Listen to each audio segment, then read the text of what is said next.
করবে না না না না না, তাইফ ধ্বংস হোক আমি চাই না।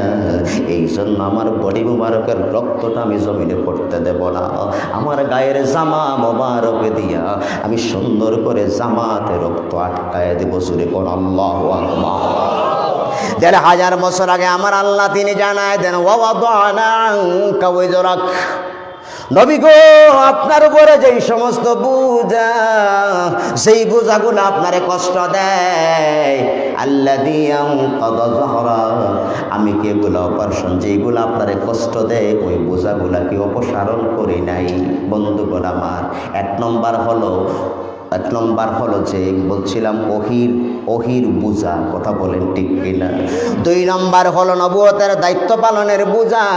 ৩ নম্বর হলো বিরুদ্ধাচার মাসিদের, আবু জাহেল, উতবা, সায়বা, মুগিরা, ওই দুষ্ট দুরাচারণ মেজামিল ওদের বোঝা, ওদের বিরুদ্ধাচারণ, ওদের নবীকে নিয়ে কুৎসা রটনা, নবী বড় কষ্ট পায়। আল্লাহ তিনি জানায় দেন, আল্লাযী আনকাযা যাহরাক, যেইগুলো আপনাকে কষ্ট দেয়, ওয়াদানা আনকা ওযরাক, ওই জিনিসগুলাকে আমি সরাই দেই নাই। কেমন আল্লাহ তিনি সরাই দেন, যেই ওহী এক সময় নাজিল হলে আমার নবীজির ঘাম বডি মোবারকটা গ্রামে যাইত, ওই ওহীটা যখন আমার নবীর উপরে নাজিল হইত, ওই নাজিল হওয়ার সময় যেই উটের উপরে নবী থাকতেন ওই সোয়ারটা জমিনে বসে যাইত। তার মানে বোঝা গেল ওই ওহীটা বড় কঠিন ছিল। একটা সময় আমার আল্লাহ ওহীর সেই ধারাবাহিক আগমনটা তিনি সহজ করে দিলেন। জোরে কোন সুবহানাল্লাহ। আল্লাযী আনকাযা যাহরাক, যা আপনাকে কষ্ট দিত ওহীর বোঝা, এই ওহীর বোঝাটাকে আল্লাহ এক সময় তিনি সহজ করে দিলেন। ১ নয় ২ নয় ১১৪টা সূরা, ৬৬৬৬ খানা আয়াতে কারিমা, কালে কালে সময়ে সময়ে প্রয়োজনে আমার নবীর কাছে নাজিল করেছেন কে? জবান খুলে বলেন তিনি কে? বন্ধুগণ আমার, ২ নম্বর হলো নবুয়তের দায়িত্ব পালনের বোঝা বড় কষ্টের। মা নাই, বাবা নাই, এক সময় আব্দুল মুত্তালিব দায়িত্ব নিলেন, তিনিও নাই। চাচা আবু তালেব তিনিও চলে গেলেন, কেউ নাই। তারপরে দেখা যায় তারপরে সঙ্গী হলেন আবু বকর, চলে আসলেন ওমর, চলে আসলেন উসমান, চলে আসলেন আলী। সুবহানাল্লাহ। যেই সময় আমার নবী তিনি মক্কা থেকে হিজরত করে মদিনায় গেলেন, সঙ্গী ছিলেন একমাত্র আবু বকর। কথা বলেন ঠিক কিনা?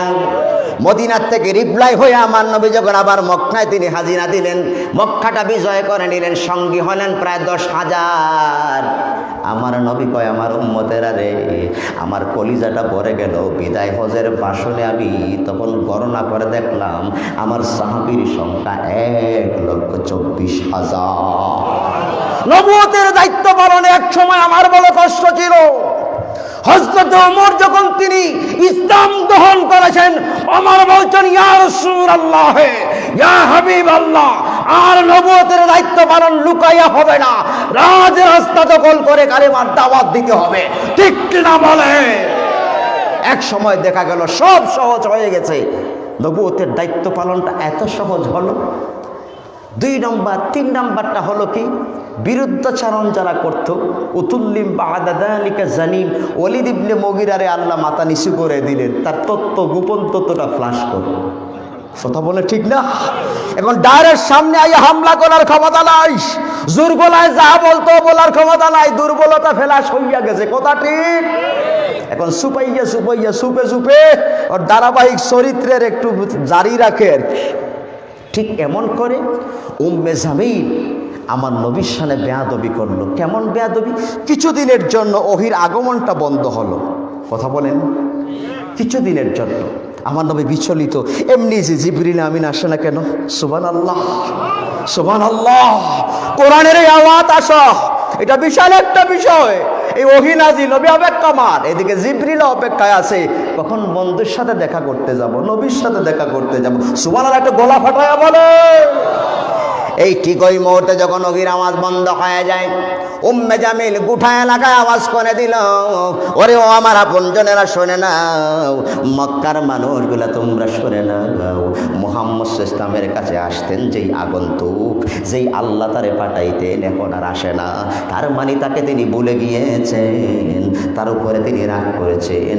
আমার আল্লাহ তিনি জানায় দেন সূরা দোহার 11টা আয়াত দিয়া, মা ওয়াদ্দাআকা রাব্বুকা ওয়া মা ক্বালা, বন্ধু গো বন্ধু, আমি তোমার উপরে রাগ করি নাই, আমি তোমার থেকে বিমুখ হই নাই। আমার আল্লাহ সূরা দোহা দিয়া জিবরিল আমিনকে বলেন, জিবরাইল দেরি করো না, আমার বন্ধুর কাছে যাও। যখন জিবরিল আমিন হাজির দিলেন, সাথে সাথে উম্মে জামিলের অভিশপ্ত গালে আল্লাহ চপাটাঘাত দেখাই দিলেন। কথা বলেন ঠিক কি না? শেষ পর্যন্ত কি হলো? উম্মে জামিলটাকে আল্লাহ তিনি একটা পর্যায়ে, যার শত শত সেবিকা ছিল, কথা বলেন, যার খাদেমার অভাব ছিল না, যার টাকা পয়সার অভাব ছিল না। উম্মে জামিল মানে কি? তখনকার সময় আরবে সবচাইতে বড় সুন্দরী ছিল। উম্মুন মানে মূল বা মা বা বিশ্ব, আর জামিল মানে সুন্দরী, সুন্দর বা সুন্দরী। উম্মে জামিল সবচাইতে বড় সুন্দরী। এই সুন্দরীর খাদেমরা অনেক ছিল। কিছুদিনের ভিতরে আল্লাহ তার অর্থ সম্পদগুলো ঠেলে নিলেন, তারে ফকিন্দি পর্যায়ে পৌঁছায় দিলেন। কামলা যারা আছে, যারা সেবক আছে, তারা টাটা জানায়, কয় তোমার লগে আর চলবে না, বেতন তো আমাকে দেও না। কথা বলেন, জীবন বাঁচাইতে হইলে তো রাস্তায় নামতে হবে। তখন কাঠ সংগ্রহ করার জন্য রাস্তায় বের হয়ে গেল। একটা পর্যায়ে কাঠ বহন করে হাম্মালাতাল হাতাব, হামেলা বানায় দিলেন। আল্লাহ তাকে বহনকারী বানায় দিলেন, কাঠ সংগ্রহ করে বাজারে বিক্রি করে। সেই ধারাবাহিকতায় একদিন সংগ্রহ করতে করতে ক্লান্তি আসলো, পাহাড়ের চূড়ায় উঠলো। উঠার পরে তার গলায় একটা জড়ি থাকতো, রশি লাগানো। এই জড়িটা নিয়ে বসে বসে ক্লান্তি বা বাড়ছে। আল্লাহ কয়, জিব্রাইল দেরি করা যাবে না, প্লান্টি শট এখনই মারতে হবে। ঠিক কিনা বলেন? সময় মতো প্লান্টি শট দাও। আর একবারে পাশা একটা লাতির সুরে বিশাল উঁচু পাহাড় চুরু থেকে গোড়াগড়ি খাইয়া নিচের দিকে ধাবিত হলো হাম্মালাতাল হাতাব, দুষ্ট দুরাচার উম্মে জামিলকে আমার আল্লাহ সেই দিন ফাঁসির কাস্টে ঝুলাইয়া অপদস্থ করেছেন। এই আয়াত থেকে প্রমাণ করা যায়, নবীর সাথে বেয়াদবি করলে ওই মানুষগুলার অপরম অপমানজনক মৃত্যু ছাড়া কিছু আশা করা যায় না। ঠিক কিনা বলে? এই সংবাদ জানাই দিন নবীর কলিজা এত বড়। সূরা ইনশিরাহে 3টা বিষয়। একটা বিষয় সরহুস সাদর, আর একটা হলো ওয়াদা ওয়াজ, আর একটা হলো রাফা যিকর, একটা হলো বক্ষ বিদীর্ণ, আর একটা হলো বুঝা। 3 নাম্বার বিষয় হলো রাফা যিকর, নবীর সুমহান আলোচনা। সুবহানাল্লাহ। এই নবীর বিরুদ্ধে এত বলা হলো, এত করা হলো, এত আওয়াজ দেওয়া হলো, এত অশালীন ভাষা ইউজ করা হলো। বলুন, আজ পর্যন্ত পৃথিবীর কোন মানুষ আবু জেহেলের নাম ধারণ করে সন্তানের নাম রাখে না। কথা বলেন? উতবার নামে কোনো নাম নাই। ওই সমস্ত দুষ্ট দুরাচার ওগুলারে স্মরণ করার জন্য কোনো নাম মানুষ রাখে না। কিন্তু আমার নবীর জিকিরকে আল্লাহ এমন করে দিলেন, আল্লাহ তিনি জানায় দেন, ওয়া রাফা'না লাকা যিকরাক। সুবহানাল্লাহ, একটু জোরে গাও। ইদা যুকিরতু যুকিরতা মাই, আমার বন্ধুর নামকে জিকিরকে আমি এমন করে দিয়েছি, যেখানে আমি আল্লাহর নাম হবে সেখানে আমার বন্ধুর নাম হবে। সুবহানাল্লাহ। কোন আল্লাহ আর তার নামের সাথে বন্ধুর নাম?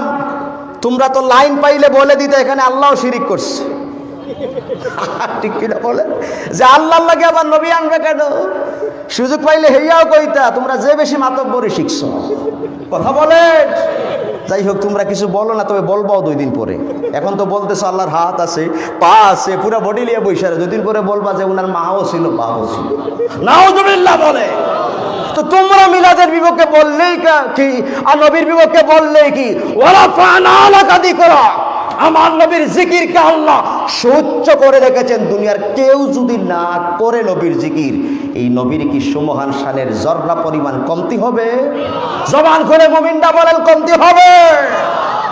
কিতাব গবেষণা করলে পাওয়া যায়, আল্লাহ লাউহে মাহফুজে আমার আল্লাহ তার কালেমার সাথে আমার নবীর নামটা তিনি লিখে রেখেছেন। সুবহানাল্লাহ, একটু জোরে খান। আর সেই লাউহে মাহফুজে আল্লাহর নামের সাথে আমার নবীর নাম।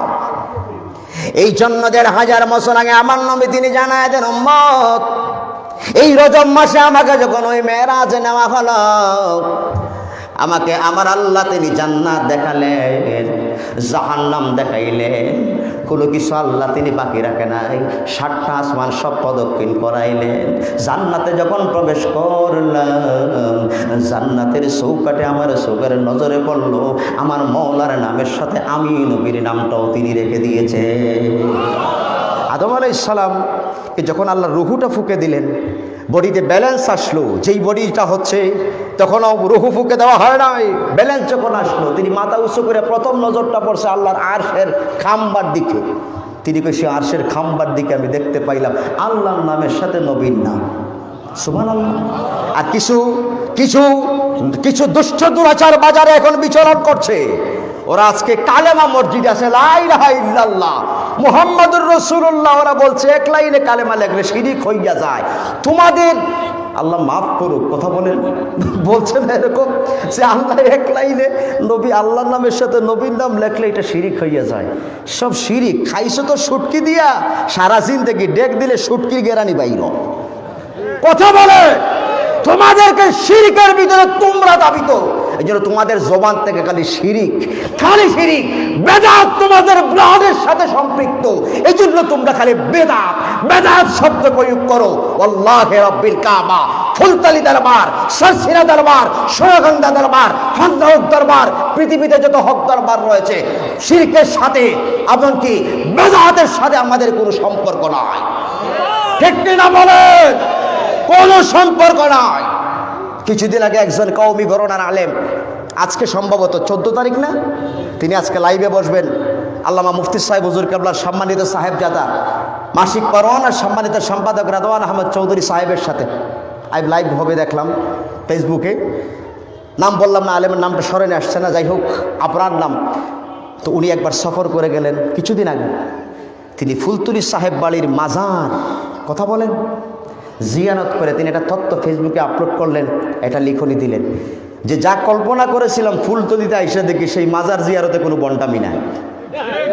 মারহাবা বলতে হবে, মারহাবা বলে। কোন ধরনের বন্টামি নাই, বেদাত নয়, শিরক নয়। আমি আজকের সুমহান ঐতিহ্যবাহী দ্বীনি বিদ্যাপীঠ টাঙ্গাম আনোয়ারুল উলুম ফাজিল ডিগ্রি মাদ্রাসায় আজকের প্রোগ্রাম থেকে আমার সাহেব কাবলার মুরিদিন মুহিব্বিনদেরকে আমি একটা অনুরোধ করে যেতে চাই যে আজকে সাহেব কাবলা ফুলতলি এই বড় রক্ত দিয়া কষ্ট করে এই সামিয়ানাটা টাঙ্গাইয়া রেখেছেন। কথা বলতে হবে, ঠিক কিনা? আমি বহুদিন ধরে এই আওয়াজ দিচ্ছি, বহুদিন ধরে আমি কথাটা বলে আসছি, সাহেব কাবলা ফুলতলির ফুলের বাগান নষ্ট করার জন্য কিছু চামচিকা এই দুর্বাদুর বাজারে বিচরণ করতেছে। ভাই ঠিক কিনা বলে? ওরা আজকে এই সামিয়ানার ভিতরে ওই মুশরিক, ওরা যারা আজকে আমার সাহেব কাবলাকে যারা যারা কাফির মনে করে, ওদেরকে স্টেজে উঠায়া শিরোনাম করা হয় সাহেব কাবলা ফুলতলির ইসারে সব। আমি গতকাল এক প্রোগ্রামে বলেছি, আবারও বললাম, তুমি নিঃসন্দেহে সাহেব কাবলার রক্তের সাথে নিমক হারামি করছো। ভাই ঠিক কিনা বলে? যেই কষ্ট করে